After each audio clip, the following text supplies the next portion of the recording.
Pada suatu hari yang cerah di kerajaan Baghdad, Raja Harun al-Rashid duduk di singgasananya sambil merasa bosan.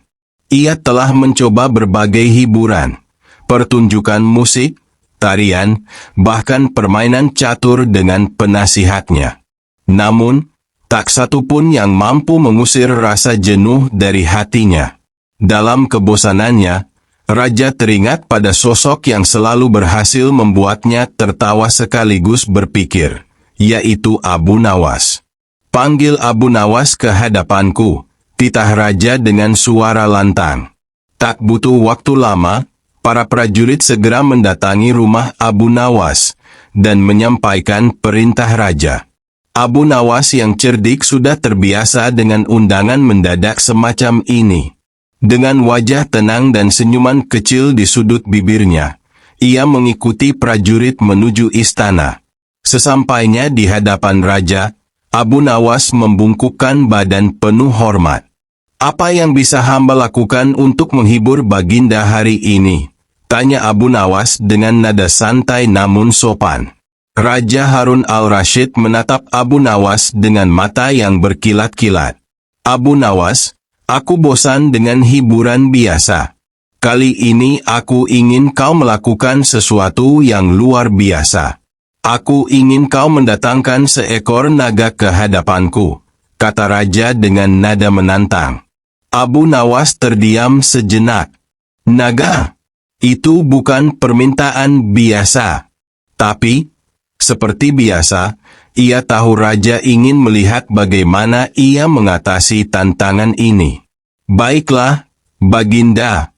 Hamba akan mendatangkan naga ke hadapan Baginda dalam waktu 3 hari, jawab Abu Nawas tanpa ragu.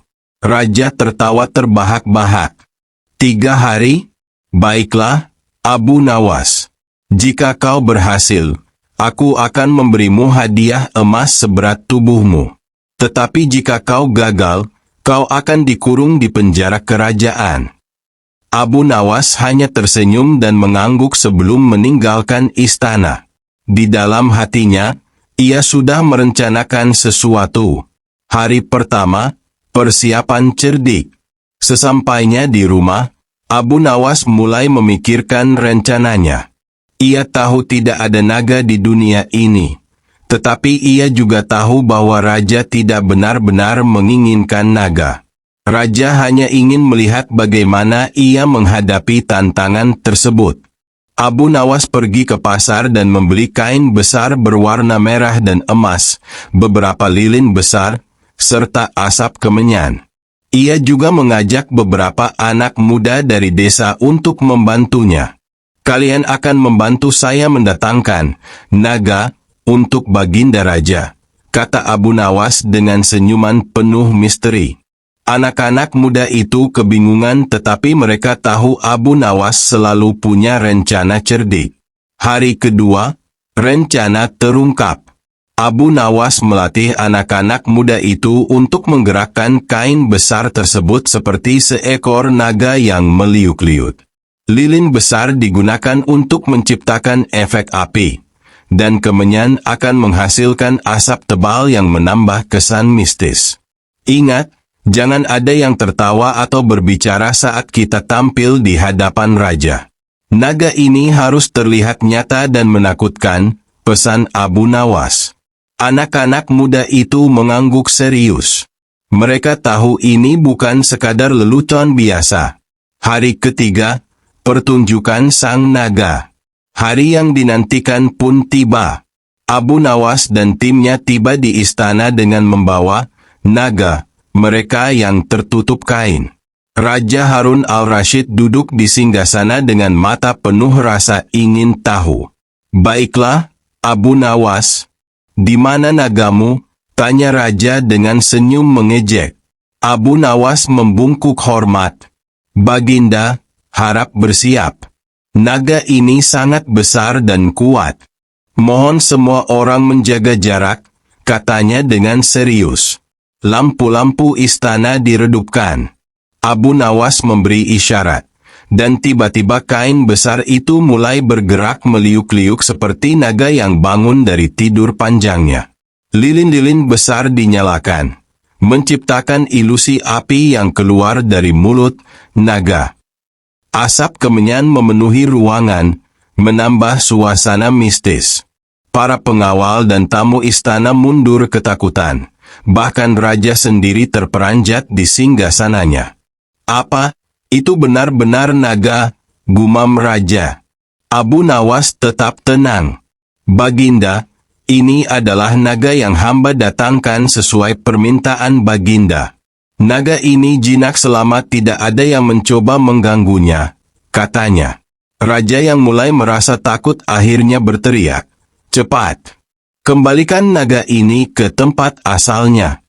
Abu Nawas memberi isyarat, dan anak-anak muda itu segera menghentikan gerakan naga dan menghilang ke balik tirai.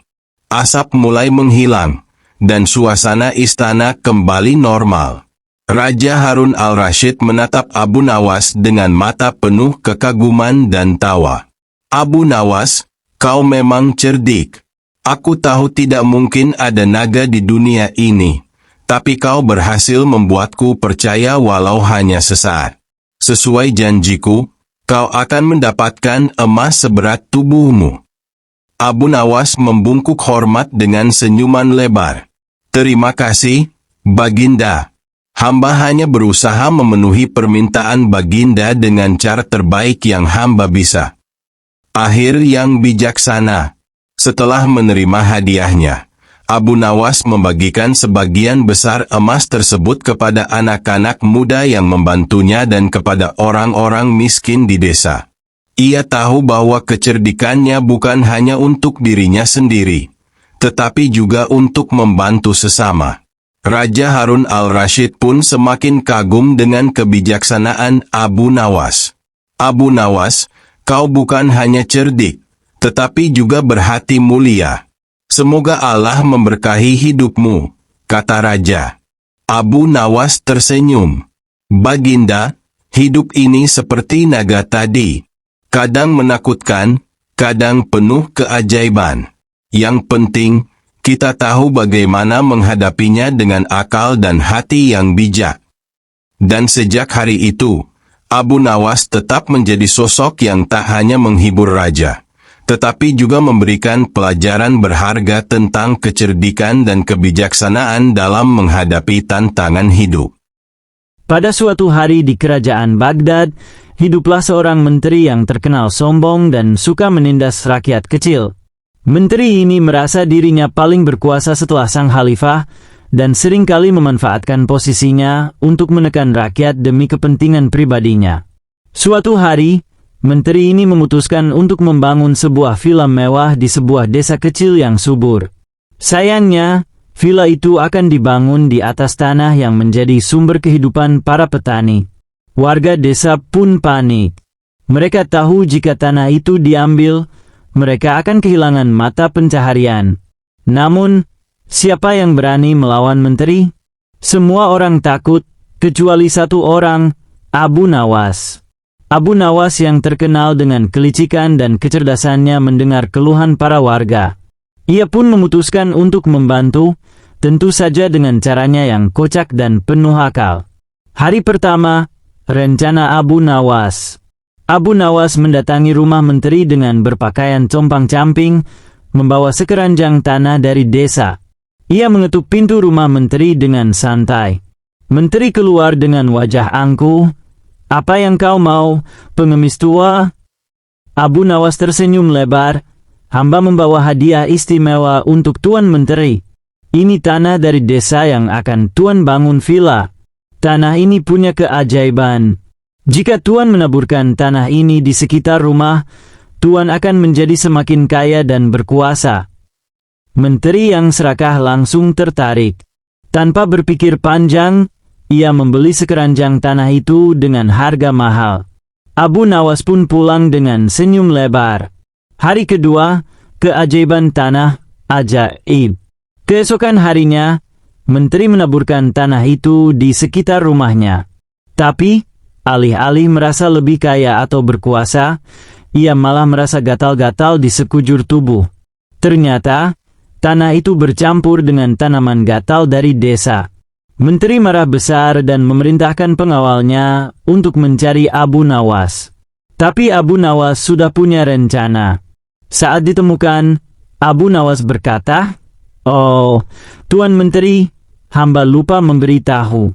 Tanah itu memang punya kekuatan, tapi kekuatannya hanya akan muncul jika Tuan tidak merampas tanah milik rakyat.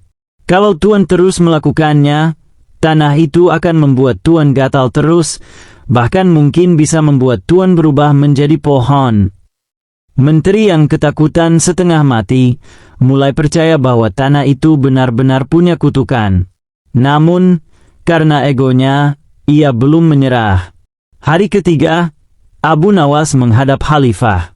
Menteri yang marah melapor kepada Khalifah, mengadu bahwa Abu Nawas menipunya.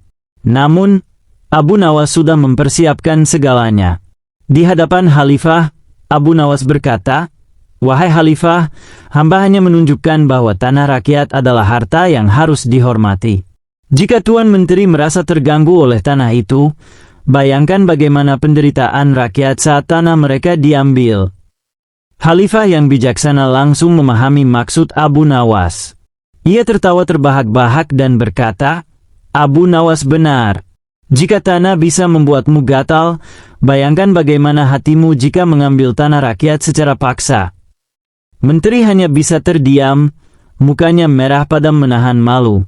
Akhir cerita, kemenangan rakyat. Akhirnya, Khalifah memerintahkan agar villa menteri tidak jadi dibangun di atas tanah rakyat. Tanah itu dikembalikan kepada warga desa, dan menteri diberi pelajaran untuk tidak lagi menindas rakyat.